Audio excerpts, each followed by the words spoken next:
दोस्तों नमस्कार, कैसे आप सब। चलिए हम लोग चलते हैं क्या बेसिक इलेक्ट्रिकल इंजीनियरिंग। हम लोग यदि आपने आईटीआई किया है और आईटीआई करने के बाद आपने यदि बिहार बिजली बोर्ड, बिहार इलेक्ट्रिसिटी बोर्ड का फॉर्म भरा है या किसी भी राज्य का इलेक्ट्रिसिटी फॉर्म भरा है, अभी बिहार का फॉर्म भरा रहा है इसलिए मैंने बिहार इलेक्ट्रिसिटी बोर्ड का नाम लिया, या अभी railway driver, assistant loco pilot ALP का फॉर्म आपने भरा है, तो ये सेशन आपके लिए बहुत बहुत इम्पोर्टेंट सेशन होगा। आप इसे ध्यान से देखिए, क्विज के माध्यम से करेंगे। इसमें से ऐसे बहुत सारे क्वेश्चन हैं जो डायरेक्ट आपको लड़ जाएंगे सीधे एग्जाम में, और ये कंसेप्ट आपको क्लियर हो गया इस क्विज के तरफ से। क्विज आपको देखने से कॉन्सेप्ट भी क्लियर होगा, क्योंकि यहाँ पे हम डिटेल्स पूरा करते जाएंगे। जितने भी क्विज आएंगे उसका डिटेल्स विस्तार हम करेंगे, तो उसके माध्यम से आपका कॉन्सेप्ट भी क्लियर हो जाएगा।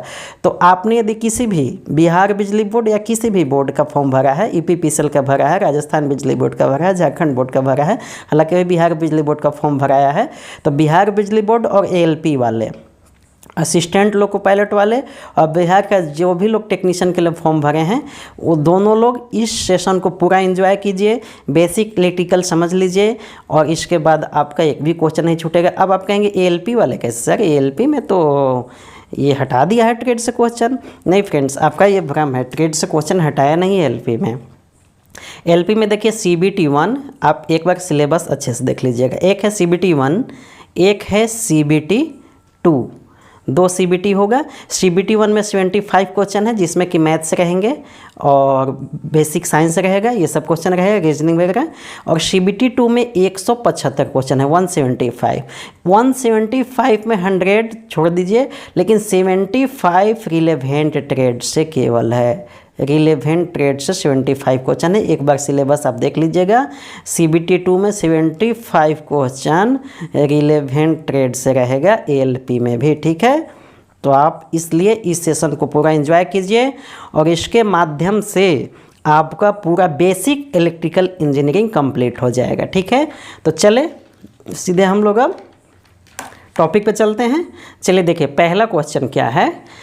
If P equal to power, P equal to power है, V इक्वल टू वोल्ट है, R इक्वल टू रेजिस्टेंस यानी कि प्रतिरोध है, then which of the following is correct. तो निम्नलिखित में से कौन सा सही होगा। यदि हम पावर को P से, वोल्टेज को V से और रेजिस्टेंस यानी प्रतिरोध को R से यदि हम डिनोट करते हैं, तो कौन सा फार्मूला निम्न में से सही होगा बताना है। Option A, option B, option C, option D है। अब बताइए कौन सा होगा सही। तो सही उत्तर क्या है, सही ऑप्शन होगा, ऑप्शन ए सही होगा, ठीक है। ऑप्शन ए सही होगा, क्यों होगा देखिए, एक आपको बेसिक चीज़ हम दे रहे हैं यहाँ पे, ये आप हमेशा याद रखिएगा। एक जादुई त्रिभुज है, इसको हमेशा याद रखिएगा। क्या है, जादुई त्रिभुज है।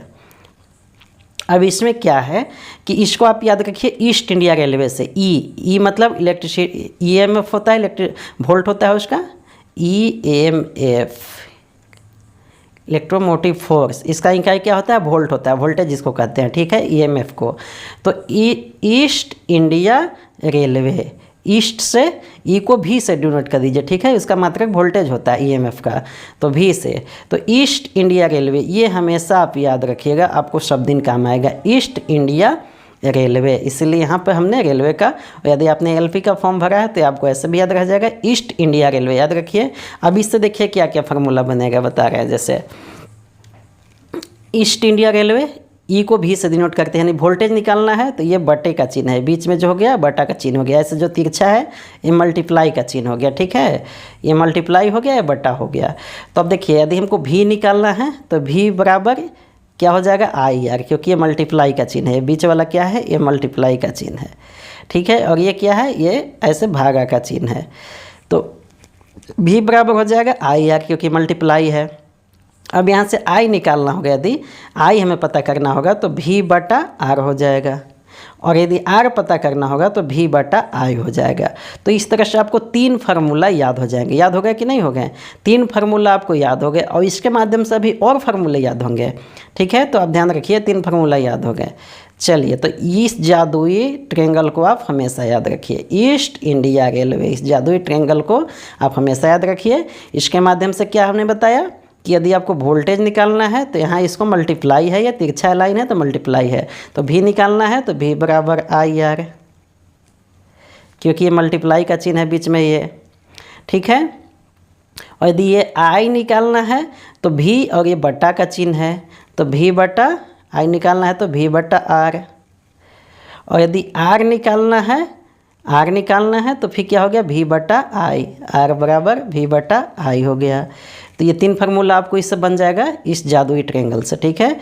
तो याद रखिए इस जादुई ट्रायंगल को और आप इसे नोट कर लीजिए कहीं, और नोट करने की ज़रूरत नहीं है, माइंड में आपको नोट हो गया होगा। ईस्ट इंडिया रेलवे, इतनी साधारण चीज़ आपको याद नहीं रहेगा, ईस्ट इंडिया रेलवे, बस यही है जादुई ट्रायंगल। ये मल्टीप्लाई का चिन्ह हो गया, ईस्ट इंडिया रेलवे, ठीक है। तो इसके आधार पर यह फार्मूला हमने बताया आपको। अब इसके आधार पर ये सही कैसे ही आपको हम बता रहे हैं। इस फार्मूले से तो ये कहीं भी सही है कि नहीं ये पता नहीं चल पा रहा है कि यहाँ पे भी स्क्वायर आर आ गया। तो देखिए इसमें पी का जिक्र नहीं है, इसमें पी का जिक्र नहीं है, लेकिन पी निकल जाएगा। पी इक्वल टू क्या होता है, power, power, P equal to power. और हम सभी जानते हैं कि पावर बराबर होता है V I, V I, V I होता है। क्यों, पावर इक्वल टू, जब भी कोई शक्ति पावर का यूज किया जाता है बिजली में तो उसमें 2 चीज़ का मल्टीप्लाई रहता है, एक वोल्टेज रहता है और एक एम्पियर रहता है। एम्पियर को आई से, ठीक है, एम्पियर को आई से, तो एम्पियर रहता है।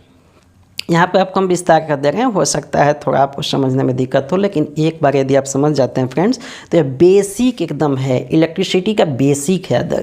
यदि आप इस बेसिक को नहीं समझ पा रहे हैं तो आप इलेक्ट्रिसिटी का ABCD भी नहीं समझ पा रहे हैं, ठीक है। इसलिए आप समझ लीजिए पूरा। P इक्वल टू होता है V I, power equal to, देखिए हम लोग V से वोल्टेज है।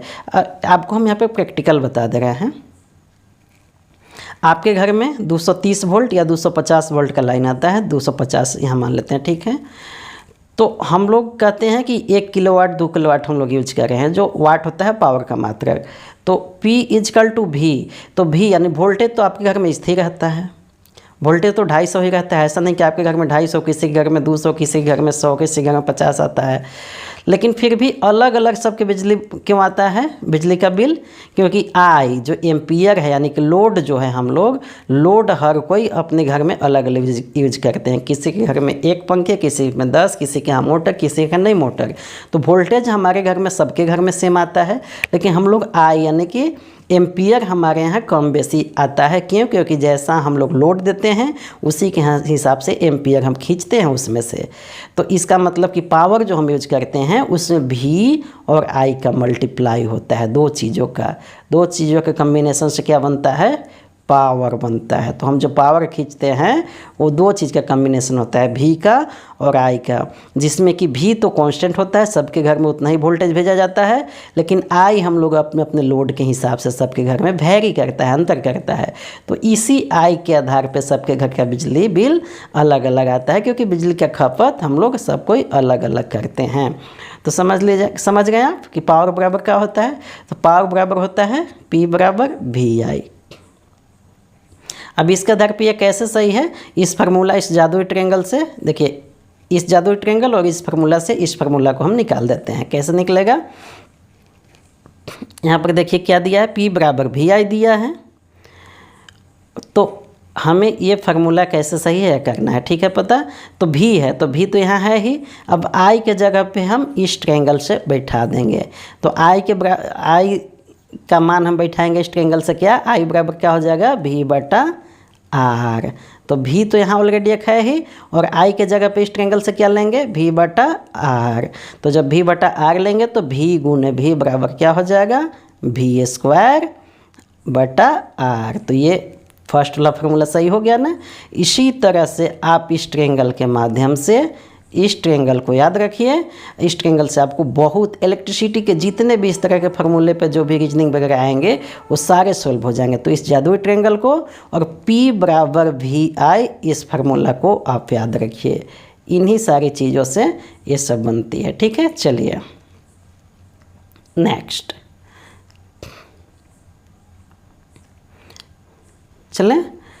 चलिए क्वेश्चन नंबर 2 क्या है, निम्न में से कौन सी क्वांटिटी सीरीज सर्किट में एक समान रहती है।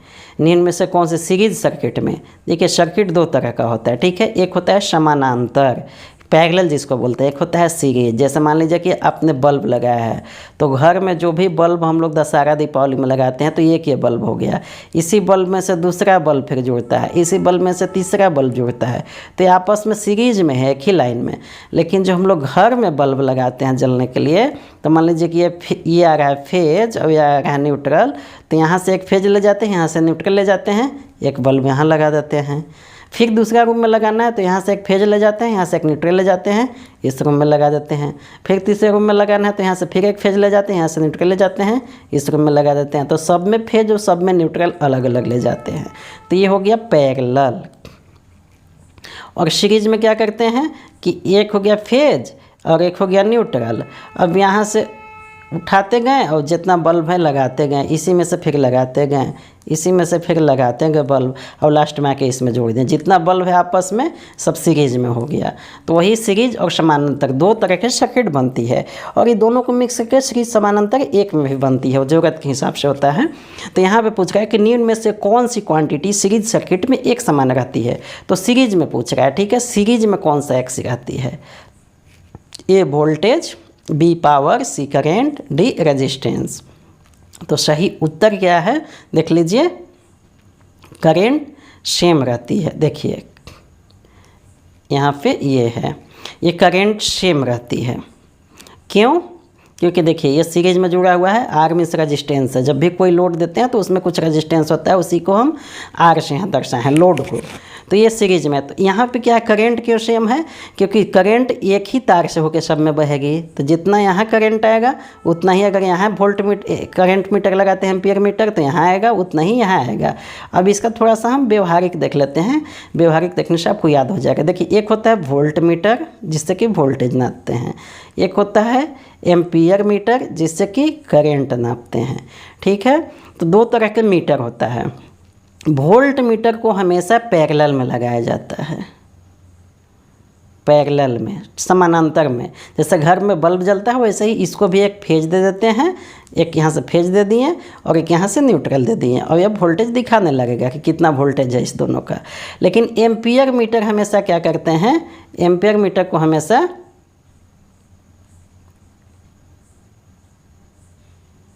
एम्पियर मीटर को क्या में लगाते हैं, एम्पियर मीटर को सीरीज में लगाते हैं। जैसे यहाँ मान लीजिए कि इस तार को ब्रेक किए और यहाँ पे बीच में एम्पियर मीटर जोड़ दिए, यहाँ मन है तो यहाँ ब्रेक किए और यहाँ एम्पियर मीटर जोड़ दिए।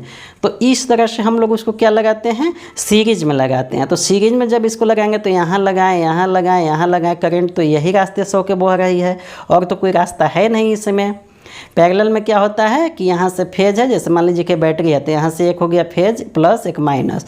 तो पैरेलल में क्या होता है कि यहाँ से तार ले गए, यहाँ से ले गए, एक बल्ब जला दिए, दूसरा बल्ब जलाना तो फिर यहाँ से ले गए, यहाँ से ले गए, यहाँ दूसरा बल्ब जला दिए। लेकिन यहाँ पे सीरीज में ऐसा नहीं है। देखिए एक ही तार यहाँ से फेज लिए हैं, यहाँ से न्यूट्रल लिए हैं, और एक ही लिए यहाँ से बैटरी से, और इसको फिर लगाते गए आपस में ही, एक दूसरे में जोड़ते चल गए हैं। तो ये हो गया सीरीज सर्किट। तो सीरीज सर्किट में क्या होता है कि एम्पियर करंट हमेशा समान रहता है, क्योंकि एक ही तार से होके बहने का उसे रास्ता मिलता है। लेकिन यहाँ पे वोल्टेज समान नहीं रहता है, क्योंकि जैसा भी यहाँ रेजिस्टेंस होगा उसके हिसाब से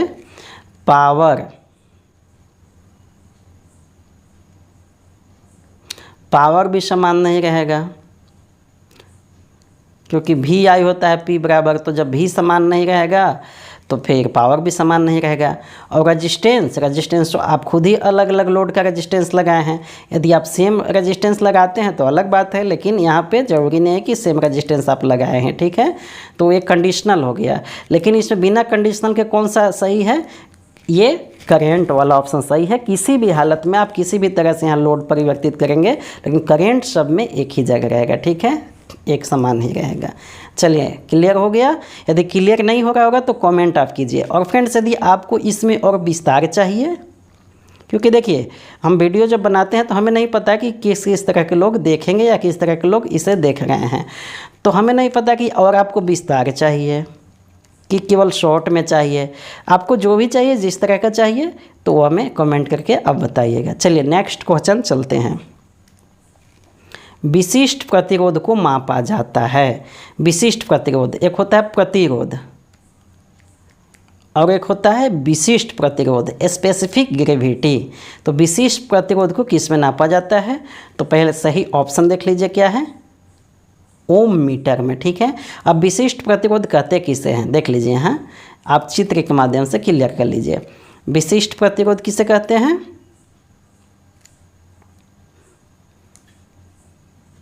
यहाँ पे क्या है, विशिष्ट प्रतिरोध का मतलब हुआ कि एक तार का, यहाँ पे फॉर्मूला क्या है, L/A है। ठीक है, लंबाई में यदि क्षेत्रफल से भाग देते हैं, जिसमें यहाँ पे ये कांस्टेंट है। कांस्टेंट का मतलब हुआ कि जिस चीज़ का तार बना होगा, सोना के, चांदी के, कॉपर के, तो बदल जाएगा उसके हिसाब से। यदि सोना के बना है तो सोना के विशिष्ट प्रतिरोध कुछ और होगा, चांदी का कुछ और होगा। तो ये कांस्टेंट रहता है, सबका अलग अलग आता है। ठीक है, तो यदि यही है कि लंबाई में यदि एरिया से भाग देंगे तो आर निकलता है। ठीक है, आर निकलता है। लंबाई में यदि एरिया से भाग देंगे तो रेजिस्टेंस निकलता है। लेकिन विशिष्ट प्रतिरोध का मतलब हुआ कि किसी भी वस्तु का एक स्पेशल विशिष्ट प्रतिरोध होता है कि 1 मीटर लंबाई में कितना उसका रेजिस्टेंस होगा, वो वस्तु पर डिपेंड करता है। मतलब मेटल पे, कि चांदी का है कि सोना का है, क्या चीज़ का है। सबसे कम रेजिस्टेंस किसका होता है, यानी सबसे ज़्यादा चालक क्या होता है, चांदी होता है। तो चांदी यदि सबसे ज़्यादा विद्युत का चालक है तो उसका विशिष्ट प्रतिरोध सबसे कम होगा। प्रतिरोध का मतलब क्या होता है कि बिजली के जाने में जो रोक सकता है, यानी कि जो रोकता है, जितना ज़्यादा बाधा बनता है उसे प्रतिरोध बोलते हैं बिजली को जाने में। तो बाधा जिसका कम होगा उसमें विद्युत चालकता अधिक होगी। तो जाहिर सी बात है कि चांदी सबसे ज़्यादा विद्युत चालक है तो उसका विशिष्ट प्रतिरोध सबसे क्या होगा, कम होगा। क्लियर हुआ? क्वेश्चन नंबर 4, तो चांदी का यहाँ पर आई गया। देखिए, सबसे कम विशिष्ट प्रतिरोध किसका होता है बताइए? अल्युमिनियम का, कॉपर का, सिल्वर का, आयरन का। सही उत्तर क्या होगा? सही उत्तर होगा सी, सिल्वर का, यानी कि चांदी का सबसे कम होता है। देखिए, चांदी का सबसे कम होता है तो कितना होता है चांदी का विशिष्ट प्रतिरोध? ऐसे कहीं आएगा, इतना नहीं टफ क्वेश्चन, क्योंकि ये बहुत टफ हो जाता है। हालांकि कुछ भी पूछ सकता है, आजकल पूछ रहा है। तो चांदी का इतना ओम मीटर होता है विशिष्ट प्रतिरोध चांदी का। 1.59 × 10⁻⁻8 है। ठीक है, और उसके बाद कॉपर का आप देख लीजिए तो 1.68, थोड़ा सा ज़्यादा हो गया इसका विशिष्ट प्रतिरोध। देखिए 1.59 है, यहाँ 68 है। ठीक है, मल्टीप्लाई 10⁻⁻8 ओम मीटर। तो ये हो गया कॉपर का, ये हो गया चांदी का। 1.59 याद रखिएगा, -10⁸। ठीक है, चलिए नेक्स्ट क्वेश्चन 5। निम्न में कौन सा सर्किट एक्टिव एलिमेंट है? कौन सा सर्किट एक्टिव एलिमेंट है? Current source, resistance, inductance, capacitance. तो सही उत्तर क्या होगा? सही उत्तर है ए। एक्टिव एलिमेंट का मतलब होता है कि किसी सर्किट में जो ऊर्जा प्रदान करता है उसे एक्टिव एलिमेंट बोलते हैं। ठीक है, जो ऊर्जा देता है। तो करंट सोर्स, जहाँ से करंट का सोर्स होता है वही ऊर्जा दे रहा है उसे, तो ये क्या हो गया? एक्टिव एलिमेंट हो गया, एक्टिव। और रेजिस्टेंस वगैरह क्या है? ये कोई ऊर्जा नहीं देता है। ठीक है, कैपेसिटेंस कोई ऊर्जा अपने से नहीं देता है, इंडक्टेंस कोई ऊर्जा नहीं देता है, लेकिन करंट का सोर्स जहाँ से है ऊर्जा देता है और वही होता है एक्टिव एलिमेंट। चलिए क्वेश्चन नंबर 6। फ्रेंड्स, आपने चैनल को अभी तक सब्सक्राइब नहीं किया, पहली बार हमारे चैनल पे आए हैं तो चैनल को सब्सक्राइब जरूर कर लीजिए। ठीक है, क्वेश्चन नंबर 6 क्या है? फिलामेंट लैंप किस इफेक्ट पर क्या करता है? यानी कि फिलामेंट, पीला वाला बल्ब पहले का होता था 100 वाट के ना, पीला वाला बल्ब, बहुत तेज़ पीला वाला, बहुत बिजली खाता था, 100 वाट के होता था। अब तो सब LED आ गया, तो इसी को फिलामेंट बल्ब बोलते हैं। ठीक है, लेकिन ये किस इफेक्ट पर कार्य करता है ये पूछ रहा है। केमिकल इफेक्ट होता है, हीटिंग इफेक्ट होता है, मैग्नेटिक इफेक्ट होता है, इन नन ऑफ द एबव होता है। क्या होगा सही उत्तर? सही उत्तर है हीटिंग इफेक्ट। देखिएगा, वो बहुत गर्म होता था बल्ब। ठीक है, अभी भी होगा तो बहुत हीट होता था। क्यों? क्योंकि हीटिंग इफेक्ट पे ही वो जलता है। उसमें जो तार होता है उसका रेजिस्टेंस जो है उसके हिसाब से वो गर्म हो जाता है, जब गर्म होता है तो वो जलता है, जैसे हीटर होता है घर में आपके। ठीक है, चलिए नेक्स्ट क्वेश्चन। एक आदर्श करंट सोर्स का होता है क्या चीज़? इन्फिनाइट इंटरनल रेजिस्टेंस यानी कि जीरो इंटरनल कंडक्टेंस, या जीरो इंटरनल रेजिस्टेंस यानी कि इन्फिनाइट इंटरनल कंडक्टेंस, या जीरो वोल्टेज ऑन लोड, या जीरो रिपल। क्या होता है? सही उत्तर पहले क्या देख लीजिए, तो सही उत्तर ए है। ठीक है, इन्फिनाइट इंटरनल रेजिस्टेंस होता है। इन्फिनाइट इंटरनल रेजिस्टेंस यानी वोल्टेज जो अप्लाई किया जाएगा तो वो कांस्टेंट आउटपुट करंट प्रदान करेगा, इसका मतलब हुआ। ठीक है, कांस्टेंट आउटपुट। और जीरो इंटरनल रेजिस्टेंस का मतलब हुआ कि जीरो यदि रेजिस्टेंस हो जाएगा इंटरनल, तो जब वहाँ पे लोड दिया जाएगा तो शॉर्ट सर्किट हो जाएगा। ठीक है, शॉर्ट सर्किट तो आदर्श फिर रहेगा नहीं।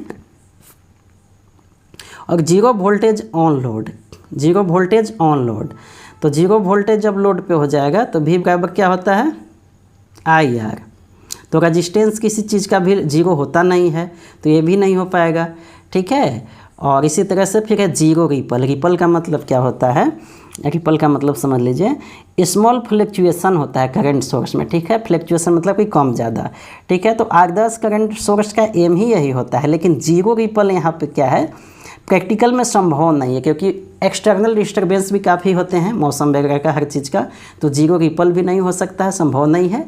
एम यही होता है, लेकिन ये प्रैक्टिकल संभव नहीं है। एम यही होता है आदर्श करंट सोर्स का, जीरो रिपल, लेकिन ये प्रैक्टिकल रूप से संभव नहीं है, इसीलिए ऑप्शन आपको दिया है ताकि आप इसे मार दें, लेकिन ये प्रैक्टिकली संभव नहीं है। तो क्या है? इन्फिनाइट इंटरनल रेजिस्टेंस, ये ऑप्शन सही होगा। फ्रेंड्स, आपको ये इतना टेक्निकल क्या समझ पा रहे हैं? नहीं भी समझ पा रहे हैं तो समझने की कोशिश कीजिए, और बहुत सारे क्वेश्चन तो आपको डायरेक्ट ही लग जाएंगे। अब देखिए यही क्वेश्चन है, 1 किलोवाट में कितना एनर्जी होता है? देखिए किलोवाट एनर्जी का ही मात्रक है, लेकिन ये किलो कैलोरी में फिर बदला है, किलो कैलोरी में बदल दिया है। ठीक है, तो पहले ऑप्शन देख लीजिए सही क्या है। सही ऑप्शन इसमें है ए। ठीक है, अब यहाँ पे थोड़ा हम लोग विस्तार कर लें।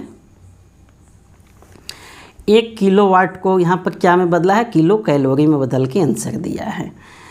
तो कैलोरी जो होता है वो भी ऊर्जा का ही मात्रक है, किलोवाट आवर भी जो है वो ऊर्जा का ही मात्रक है। तो 1 किलोवाट में तो 1 किलोवाट आवर है यहाँ पर। ठीक है, ऊर्जा का मात्रक। ऊर्जा का जूल जो है ऊर्जा का छोटी मात्रक है, और कैलोरी जो नापा जाता है, कैलोरी हीट के मामले में ऊर्जा को नापा जाता है। ठीक है, खासकर जैसे पानी को गर्म करते हैं तो कितना कैलोरी को गर्म करते हैं, कितना 1 ग्राम वाटर को 1 डिग्री सेल्सियस बढ़ाने के लिए टेम्परेचर जो हम ऊर्जा देते हैं उसे 1 कैलोरी बोलते हैं। ठीक है, और 1 कैलोरी में कितना जूल होता है ये भी आप याद रखिए, ये सब 11th में आपने पढ़ा होगा। तो 1 कैलोरी में होता है कितना जूल, पहले ये आप नोट कर लीजिए। 1 कैलोरी में होता है 4.184 जूल होता है 1 कैलोरी में। ठीक है, और 1 किलोवाट में 1000 वाट होता है। 1 किलोवाट में कितना होता है? किलो में 1000 से गुना करते हैं, तो 1 किलोवाट में कितना होता है? 1000 वाट होता है। ठीक है, 1000 वाट का मतलब कितना हुआ कि 1000 जूल प्रति सेकेंड हो गया। प्रति सेकेंड 1000 जूल हो गया। ठीक है, इसको ध्यान से देखिएगा, नहीं तो समझ नहीं आएगा। अब ये किलोवाट में हो गया। अब यहाँ पे 1 किलोवाट आवर है, आवर है, तो आवर मतलब कि इसमें मल्टीप्लाई कर देना है आवर से, यानी कि 1000 में यदि आवर से मल्टीप्लाई करेंगे, लेकिन उसको सेकेंड में होना चाहिए, क्योंकि यहाँ सेकेंड में ही मात्रक होता है इसका। ठीक है, इकाई सेकेंड होता है समय का। तो यदि आवर 1 घंटा को सेकेंड में करेंगे तो 60 मिनट, और 60 मिनट को फिर सेकेंड में करेंगे तो 60 × 60 बराबर 3600 सेकेंड हो गया। तो 1 किलोवाट आवर बराबर कितना हो गया? इतना जूल हो गया, इतना हो गया जूल। अब इस जूल को कैलोरी में बदलना है, तो हमने क्या बताया था कि 1 कैलोरी में कितना होता है? 4.184 जूल। तो अब इसमें 4.184 जूल से भाग दे देंगे तो ये 860 किलो कैलोरी लगभग आ जाएगा। ये आपको समझ में आया कि नहीं आया? नहीं आया कमेंट कीजिएगा। ठीक है, इसको हम बताएंगे। चलिए नेक्स्ट क्वेश्चन, जब किसी कंडक्टर को चार्ज दिया जाता है तो क्या होता है? जब किसी कंडक्टर को चार्ज दिया जाता है तो यह पूरे सरफेस पर एक समान रूप से वितरित होता है, मतलब ये जो कंडक्टर जिस चीज़ का बना है तार, तो सभी सरफेस पे एक समान रूप से वितरित होता है, या it's distribute uniformly all over the volume, या पूरा वॉल्यूम पे होता है, या it's distribute on the surface universal proportional to the radius of the curvature, या it's stay where it was placed, या जहाँ इसे दिया जाता है वहीं पे रुका रहता है। तो कौन सा सही होगा? ऑप्शन सही ऑप्शन है ए वाला। या पूरे सरफेस पे क्या होता है? एक समान रूप से वितरित हो जाता है। जब किसी को कंडक्टर को चार्ज दिया जाता है तो सभी पे वितरित हो जाता है। ठीक है, अगर ऐसा नहीं होता तो जब कंडक्टर में हम लोग लाइन देते तो कंडक्टर के एक क्षेत्र में हो सकता है कि लाइन यहाँ रहता और दूसरे क्षेत्र में यहाँ लाइन नहीं रहता, ऐसा हो सकता था ना प्रैक्टिकली, जब ये बात सही नहीं होती तो। लेकिन वो समान रूप से वितरित हो जाता है, तो जब हम लाइन देते हैं तो करंट सभी जगह मारता है, चाहे तार के इस किनारे पे छुए चाहे इस किनारे पे छुए। ठीक है, समझ गए? Next question, question number 10, capacitor में इंटरनल हीटिंग किस वजह से होती है? जब भी कोई कैपेसिटर होता है, जैसे आपके घर में पंखे होंगे तो ये कभी गर्म होता है, तो इंटरनल हीटिंग किस कारण से होता है? क्षरण प्रतिरोध, लीकेज ऑफ रेजिस्टेंस, या डाइलेक्ट्रिक चार्ज, इलेक्ट्रॉन मूवमेंट, या प्लेट वाइब्रेशन। तो इसमें होता है, जब भी कैपेसिटर की बात आएगी हीटिंग के लिए, तो कैपेसिटर के मामले में लीकेज रेजिस्टेंस के कारण होता है। ठीक है, अगर यही आ जाएगी तार पे, कंडक्टर पे, तो इलेक्ट्रॉन मूवमेंट के कारण होता है। ठीक है, आप ध्यान रखिएगा। तो सही उत्तर क्या है? ये क्षरण प्रतिरोध। चलिए नेक्स्ट क्वेश्चन क्या है? किसी चार्ज बॉडी के समीप रखे हुए अनचार्ज बॉडी का चार्ज हो जाना क्या कहलाता है? चार्ज बॉडी, कोई चार्ज बॉडी मतलब कि कोई इलेक्ट्रिसिटी बह रही है जिस तार में, उसमें अनचार्ज बॉडी को रखा जाएगा तो इसमें भी कुछ करंट आता है, तो क्या कहलाता है? क्या कहलाता है? इंडक्टेंस कहलाता है। ठीक है, देखिए यहाँ पे चित्र देखिए, ये चार्ज बॉडी है, पहला वाला क्या है? चार्ज बॉडी है। ठीक है, चार्ज बॉडी। अच्छा, ट्रांसफार्मर में भी इसी सिद्धांत पर, इंडक्टेंस के सिद्धांत पर ट्रांसफार्मर काम करता है, ध्यान रखिएगा।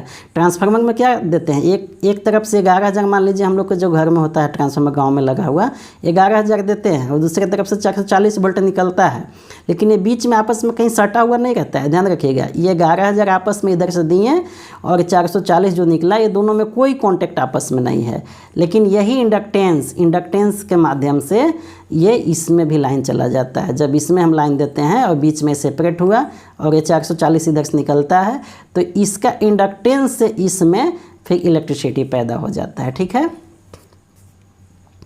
तो वही चार्ज बॉडी के समीप अनचार्ज बॉडी यदि हम रखते हैं तो इंडक्टेंस के माध्यम से उसमें भी बिजली आ जाता है, जो कि यहाँ पे दिखाया है। देखिए इस तरह से चार्ट बना के फ्रेंड्स आपको हम समझा रहे हैं, तो आपको बिल्कुल समझ में आना चाहिए। ये कॉइल 1 है, देखिए ट्रांसफार्मर के एक तरफ से जिधर हम 11,000 देते हैं तो उसको कॉइल 1 मान लीजिए, और कॉइल 2 जिधर से हम 440 वोल्ट लेते हैं, कॉइल 2। आपस में कोई कनेक्शन नहीं है, लेकिन यही देखिए जो बह रहा है क्या है? इलेक्ट्रोमैग्नेटिक इफेक्ट का ये फील्ड है, इलेक्ट्रिकल फील्ड है। ठीक है, मैग्नेटिक इफेक्ट फील्ड है। अब जहाँ तक मैग्नेटिक फील्ड का प्रभाव रहेगा उसके बीच में यदि कोई बॉडी दूसरा रखा रहेगा तो इसमें भी करंट आ जाएगा। ऐसा नहीं कि यहाँ पे हम रखे हैं और कहीं इतना दूर रख दे दूसरा बॉडी के यहाँ तक, नहीं, जहाँ तक इसका मैग्नेटिक फील्ड होगा, एरिया होगा, वहीं तक के अंदर में यदि दूसरा बॉडी को रखेंगे तो उसमें भी करंट पैदा होगा, ये ध्यान रखिएगा। ठीक है, चलिए नेक्स्ट क्वेश्चन, चार्ज बॉडी के चारों तरफ का क्षेत्र जो कि इसके चार्ज से प्रभावित होता है कहलाता है। देखिए उसी से रिलेटेड क्वेश्चन है, ये तो आपको बता देना चाहिए आंसर खुद ही इसका। अभी ही मैंने बताया कि चार्ज बॉडी के चारों तरफ रखा क्षेत्र जो कि इसके चार्ज से प्रभावित होता है। ठीक है, चार्ज बॉडी कोई है और इसके तरफ का क्षेत्र जो इसके चार्ज से दूसरा बॉडी प्रभावित होता है, तो ये कहाँ तक प्रभावित होता है? जहाँ तक इसका मैग्नेटिक फील्ड होगा वहीं तक प्रभावित होगा ना, तो इसलिए इलेक्ट्रोमैग्नेटिक फील्ड जहाँ तक इसका होगा। ठीक है, मैग्नेटिक फील्ड एक जो होता है, मैग्नेट होता है हम लोग के पास परमानेंट, लेकिन ये जो इलेक्ट्रिकल फील्ड होता है तो इलेक्ट्रोमैग्नेटिक फील्ड इसको बोलते हैं। ठीक है, इलेक्ट्रिक फील्ड उसको बोलिए या इलेक्ट्रोमैग्नेटिक फील्ड बोलिए, दोनों में से कुछ ही बोल सकते हैं। तो इसलिए जहाँ तक उसका इलेक्ट्रिकल फील्ड होगा तो चारों तरफ क्षेत्र को में ये भी दूसरा बॉडी चार्ज हो जाएगा, तो क्या होता है, इलेक्ट्रिकल फील्ड होता है। ठीक है, देखिए यहाँ तक इसका इलेक्ट्रिकल फील्ड है, यही साइड यहाँ तक है। अब यहाँ तक के बीच में यदि दूसरा कोई बॉडी हम यहाँ पे चार्ज कंडक्टर ला के रखेंगे तो इसमें भी लाइन आ जाएगा।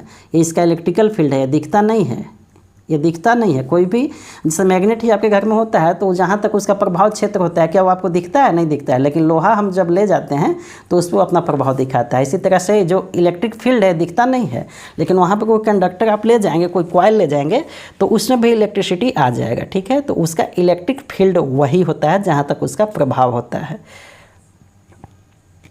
क्वेश्चन नंबर 13, सुपरपोजिशन थ्योरम सिर्फ निम्न नेटवर्क पर लागू होता है। अब ये सुपरपोजिशन थ्योरम एक बेसिक इलेक्ट्रिक का थ्योरी है।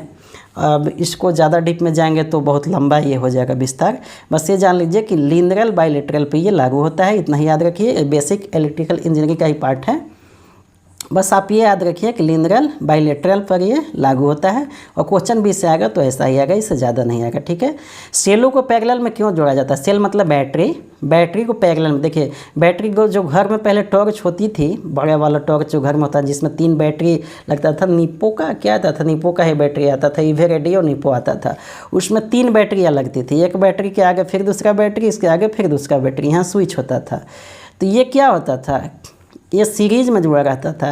देखिए इसका प्लस अब इसका माइनस आपस में, फिर इसका प्लस इसका माइनस आपस में, तो यहाँ एक प्लस निकल जाता था, यहाँ एक माइनस निकल जाता था, तो एक माइनस और एक प्लस, ये एक माइनस एक प्लस बचा और आपस में सब जुड़ा हुआ है बीच में, तो ये सीरीज में हो गया। लेकिन यहाँ पैरेलल में बोल रहा है, पैरेलल मतलब कि एक बैटरी का प्लस इधर माइनस, एक बैटरी का फिर इधर प्लस इधर माइनस, तो ये दोनों प्लस प्लस आपस में जोड़ दिए और माइनस माइनस आपस में जोड़ दिए, और इससे फिर माइनस और प्लस निकाले 2 गो, तो ये दोनों पैरेलल में जुड़ा है, प्लस प्लस आपस में। लेकिन उसमें क्या था, एक का प्लस दूसरे का माइनस में जुड़ा था, तो ये सीरीज में था जो हम लोग का टॉर्च में होता था। तो यहाँ पे पूछ रहा है कि पैरेलल में क्यों जोड़ा जाता है किसी बैटरी को। मान लीजिए कि जब 1.5 वोल्ट का बैटरी है कोई, और इसको पैरेलल में जोड़ेंगे तो उसका फाइनल वोल्टेज 1.5 वोल्ट निकलेगा। लेकिन फिर हम क्यों जोड़ते हैं, क्यों? क्योंकि इंक्रीज करेंट कैपेसिटी, एक बैटरी का जितना कैपेसिटी है, अगर 3 बैटरी 4 बैटरी 10 बैटरी को जोड़ देंगे तो करेंट का कैपेसिटी बढ़ जाएगा। वोल्टेज तो वही रहेगा, वोल्टेज 1.5 वोल्ट रहेगा। वोल्टेज कब बढ़ेगा, जब पैरेलल में जोड़ेंगे तब वोल्टेज बढ़ेगा। पैरेलल में जोड़ेंगे तो वोल्टेज बढ़ जाएगा, लेकिन करेंट कैपेसिटी नहीं बढ़ेगा। जितना इसका करेंट कैपेसिटी है उतना ही इतना है। क्यों? क्योंकि हमने अभी पहले दूसरे क्वेश्चन में बताया था कि सीरीज सर्किट में करेंट सभी जगह क्या होता है, समान होता है। एम्पियर मीटर जब भी लगाएंगे तो समान होता है सीरीज सर्किट में। ठीक है, तो सीरीज सर्किट में हमेशा करंट समान होता है, तो यहाँ करंट बढ़ाने के लिए इसको हम पैरेलल में जोड़ते हैं। कुछ समझ में आ रहा है? टेक्निकल है, नहीं समझ में आ रहा है तो समझिए कि अभी बेसिक इलेक्ट्रिकल इंजीनियरिंग में आपको बहुत कुछ सीखना है, और इसी तरह से धीरे धीरे आप सीखेंगे। ठीक है, नहीं समझ में आ रहा है इसका मतलब ये नहीं कि छोड़ देना है सेशन। इसी तरह से धीरे धीरे आप देखिए, 1 बार नहीं 2 बार देखिए, इसे 3 बार देखिए, जरूर समझ में आ गया। बेसिक चीज़ें हैं, एक बार यदि आपको समझ में आ गया फ्रेंड्स तो फिर कहीं कोई दिक्कत आपको नहीं होगा। और कोई प्रॉब्लम आ रही है तो आप कमेंट कीजिए, आपके स्पेशल कमेंट को हम पढ़ेंगे और उसके हिसाब से फिर आपको हम जवाब देंगे, या वीडियो बनाएंगे उस पर अलग से उस तरह के, या फिर आपको कमेंट में भी लगेगा कि आप समझ सकते हैं तो कमेंट में भी रिप्लाई से जवाब आपको दे दिया जाएगा। ठीक है, चलिए नेक्स्ट क्वेश्चन देखते हैं। यदि 4 कैपेसिटेंस के कैपेसिटर को सीरीज में जोड़ा जाता है, यहाँ पे कैपेसिटर की बात हो रही है। ठीक है, देखिए 2 तरह के सर्किट होते हैं, एक रजिस्टिव सर्किट R, एक कैपेसिटिव सर्किट C। तो रजिस्टेंस को सीरीज में जोड़ा जाता है तो उसका फार्मूला क्या हो जाता है, R1 + R2 + R3। मतलब जितना रजिस्टेंस डॉट डॉट डॉट, मतलब जब जितने रजिस्टेंस आप जोड़ देंगे वो सबको जोड़ दीजिए तो टोटल रजिस्टेंस हो जाता है। लेकिन कैपेसिटेंस के मामले में जस्ट अपोजिट होता है। कैपेसिटेंस के मामले में 1/C = 1/C1 + 1/C2 + 1/C3 dot dot dot, मतलब जितने के कैपेसिटर आप जोड़े हैं। तो यहाँ पे हिंट वही है कि 1/C = ये फार्मूला लागू होगा इस पर। तो जब ये फार्मूला लागू करेंगे तो कौन सा ऑप्शन आएगा सही, अब इसको सॉल्व कर लीजिएगा, क्या होगा, ए ऑप्शन सही होगा। ठीक है, कैसे सही होगा, 1/C = क्या है, 1/C1,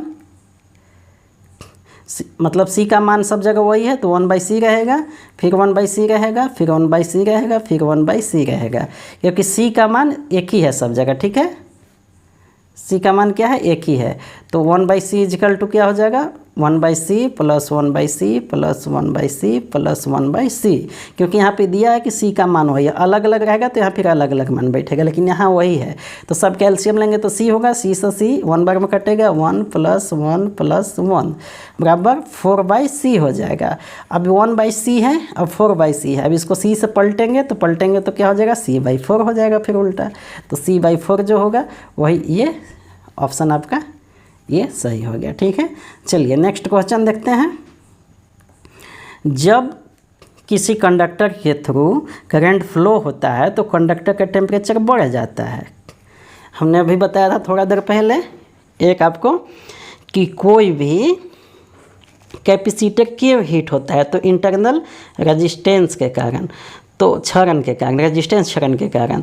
लेकिन यहाँ पे अब क्या कह रहा है कि जब किसी कंडक्टर के थ्रू करंट फ्लो होता है, मतलब जब किसी कंडक्टर में हम लाइन देते हैं और उससे लोड लेते हैं, सिर्फ देखिए लाइन दे देने से कोई कंडक्टर हीट नहीं होगा। ठीक है, मान लीजिए आप अपने घर में तार खींच लिए, अब उसमें एक भी बल्ब नहीं जला रहे हैं, एक भी पंखा नहीं चला रहे हैं, कुछ भी नहीं चला रहे हैं, तो आप कितना भी पतला, इसको हम प्रैक्टिकल बता रहे हैं। जो आप घर में फ्यूज बांधते हैं, फ्यूज देखें, घर में फ्यूज बांधते थे पहले, अब तो MCB आ गया।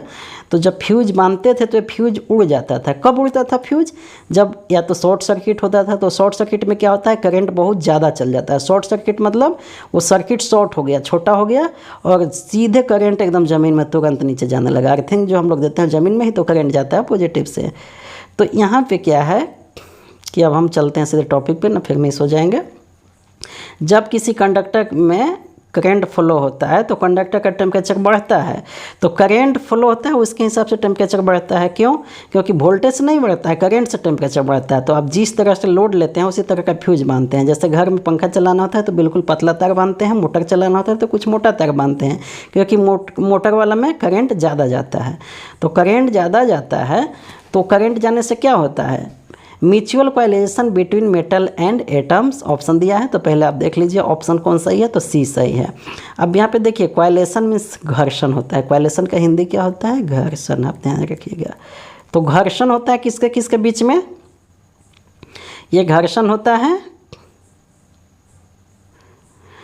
घर्षण होता है आपका इलेक्ट्रॉन्स के बीच में और एटम के बीच में। देखिए कोई भी कंडक्टर में जब विद्युत धारा बहती है तो इलेक्ट्रॉन्स के फ्लो को ही इलेक्ट्रिसिटी कहते हैं। इलेक्ट्रिसिटी नाम क्यों पड़ा है, इलेक्ट्रॉन, मुक्त इलेक्ट्रॉन जो होते हैं एटम्स के, आपने केमिस्ट्री में पढ़ा होगा। तो मुक्त इलेक्ट्रॉन जिसमें पाए जाते हैं वही कंडक्टर होता है। और जिस धातु में, जैसे मान लीजिए कि लकड़ी है सूखा, उसमें मुक्त इलेक्ट्रॉन नहीं पाया जाता है, इसलिए इलेक्ट्रिसिटी का फ्लो नहीं करता है। तो मुक्त इलेक्ट्रॉन जो होता है जिस वस्तु में, वही इलेक्ट्रिसिटी को फ्लो कर सकता है, वही कंडक्टर हो सकता है। और नहीं तो फिर रजिस्टिव सर्किट हो जाएगा, उसमें विद्युत वाहन नहीं कर पाएगा। तो मुक्त इलेक्ट्रॉन और उसके अंदर जो एटम होते हैं, ये दोनों के बीच में घर्षण होता है। इसी घर्षण से टेम्परेचर बढ़ जाता है। चलिए नेक्स्ट क्वेश्चन। एक 100 वाट का बल्ब प्रतिदिन 10 घंटे जलता है, तो एक सप्ताह में खपत होने वाले इलेक्ट्रिसिटी एनर्जी की यूनिट कितनी होगी। देखिए प्रैक्टिकल रूप से आपको अपने घर में भी हो जाएगा, आप अपने घर का भी इसी तरह से निकाल सकते हैं कि हम कितना लोड देते हैं, क्या बल्ब कितना देर जलाते हैं, तो कितना मेरा बिजली का खर्च आएगा। और ये देखिए पूरा न्यूमेरिकल है, ये ज़रूरी नहीं कि 100 वाट की जगह पे एग्जाम में 200 वाट भी आ जाए, 10 घंटे की जगह पे 12 घंटे भी आ जाए। लेकिन आप यदि बेसिक सीखे हुए रहेंगे तो बिल्कुल ये क्वेश्चन आपसे नहीं छूटेगा। अब बेसिक इसमें क्या है, कोई बहुत ज़्यादा है नहीं। देखिए यूनिट हिंट यहाँ पे दिया हुआ है, किलो वाट आवर होता है, तो वाट आवर, तो यहाँ पे क्या है, 100 वाट का बल्ब जल रहा है। तो पहले 100 वाट का लीजिए, प्रतिदिन कितना देरी जल रहा है, तो 10 घंटा। तो घंटा में है तो सीधे रखेंगे, और नहीं तो घंटा में नहीं मिनट में होता तो फिर 60 से भाग देते, ठीक है। और सप्ताह में 7 दिन, तो 7 से गुना कर देंगे, तो कितना हो गया, जोड़ लीजिए, ये हो गया 7000। लेकिन ये हो गया वाट में है, तो वाट में है तो ये 8 में ही आया, इतना वाट आया। लेकिन ये किलो वाट आवर होता है, ठीक है, एनर्जी का मात्रक। तो यहाँ पे 7000 में फिर 1000 से भाग दे देंगे तो कितना हो जाएगा, ये कट जाएगा तो 7, यही 7 यूनिट हो जाएगा। 1 यूनिट में 1000 वाट आवर होता है। ठीक है, क्लियर हो गया। तो इस तरह से ए ऑप्शन इसका सही है। तो चलिए नेक्स्ट क्वेश्चन नंबर 17 तो हो गया, हमने देख लिया। 18 चलते हैं। 200 वाट 250 वोल्ट का बल्ब का रजिस्टिव क्या होगा। 200 वाट का कोई पावर का बल्ब है, बल्ब का पावर कितना है, 200 वाट है, और यहाँ पे उसका वोल्टेज 250 वोल्टेज का वो बल्ब है, और उसकी पावर कितनी है, जैसा कि अभी एलईडी आता है 9 वाट का, 8 वाट का, लेकिन वोल्टेज उसमें भी तो 250 वाट 250 वोल्ट ही हम लोग देते हैं, कम थोड़ी देते हैं। आपके घर में अलग अलग वोल्टेज थोड़ी आता है कि 100 वाट के बल्ब जलाएंगे तो अलग वोल्टेज देंगे।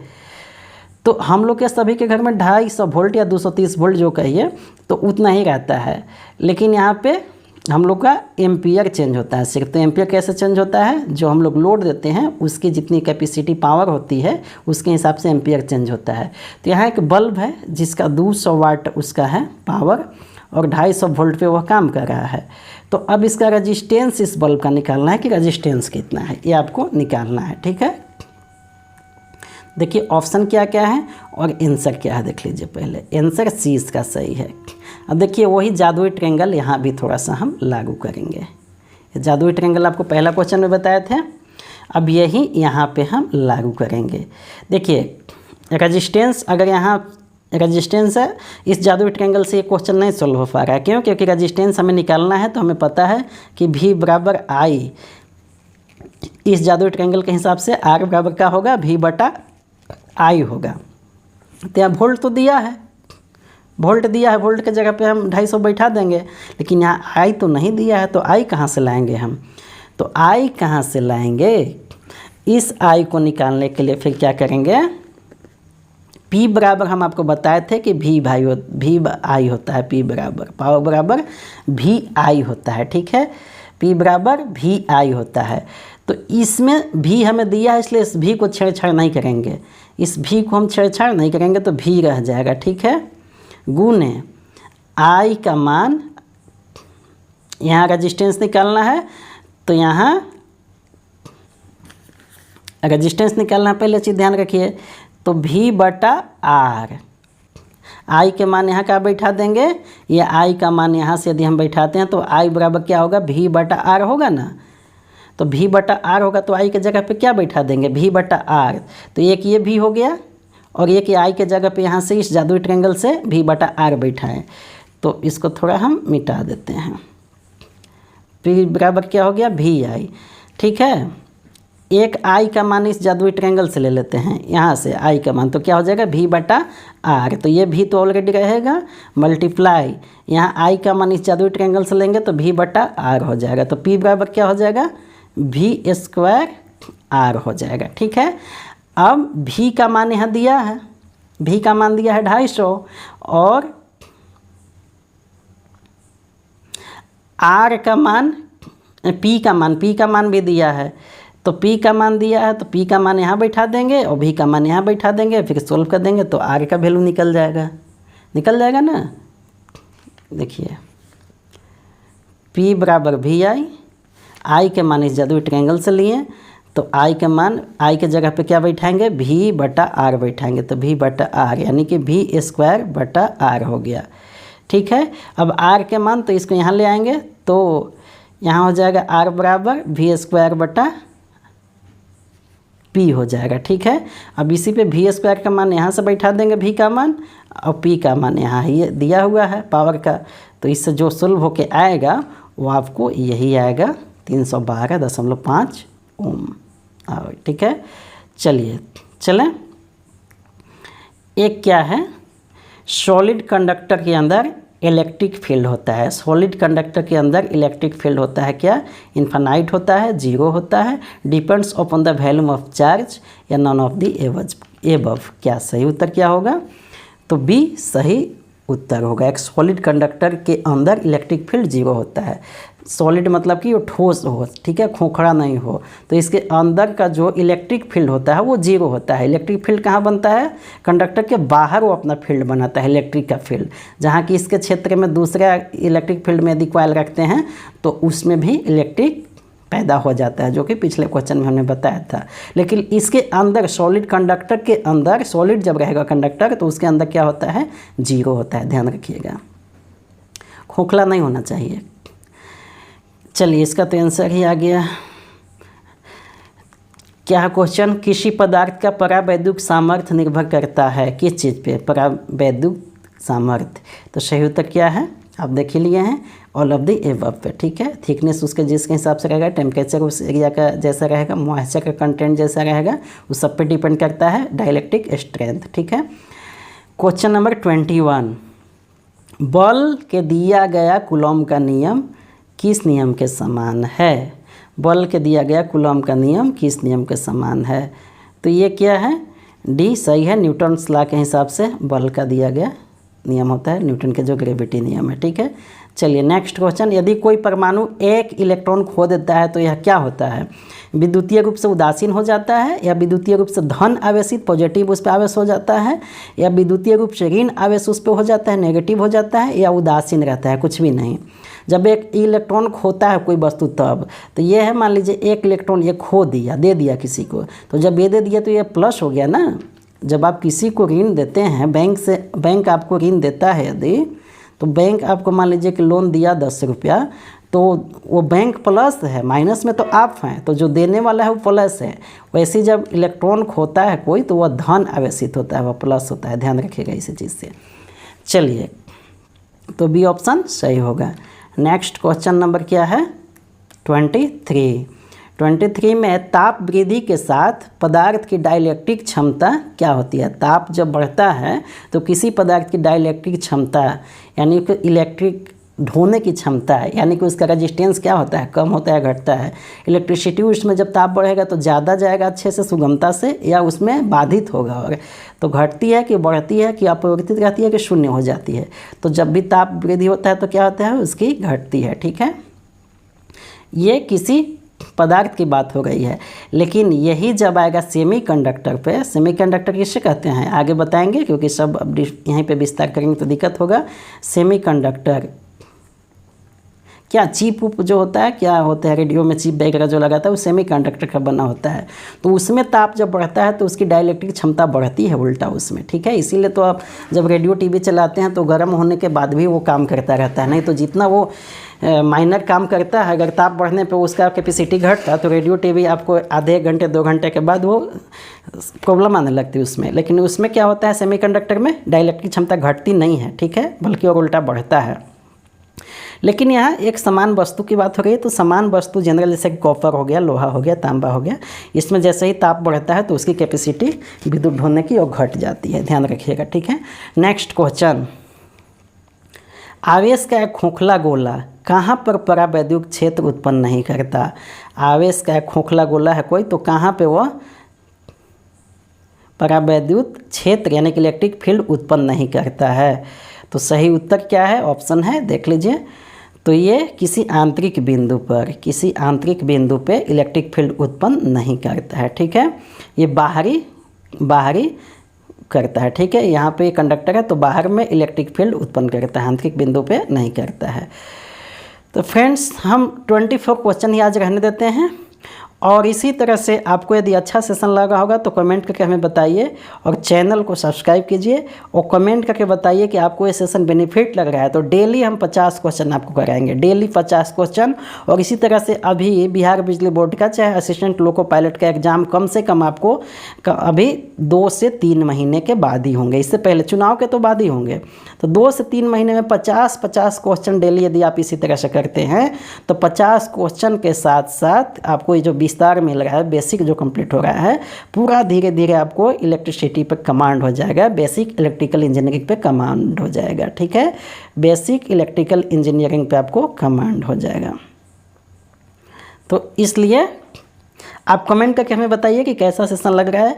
यदि अच्छा लग रहा होगा तो इसको हम कंटिन्यू रखेंगे, ठीक है। और चैनल को सब्सक्राइब कीजिए और अपने दोस्तों में शेयर भी कीजिए, क्योंकि देखिए फ्रेंड्स, यदि आप शेयर नहीं करेंगे इसे तो जितने ज़्यादा लोग देखेंगे उतना हमें मनोबल बढ़ेगा, तो हम इस सेशन को कंटिन्यू रख पाएंगे, ठीक है। तो आप अपने फ्रेंड्स में, ग्रुप में जो भी है, इसको शेयर कीजिए और कमेंट करके जरूर बताइए। Thank you very much.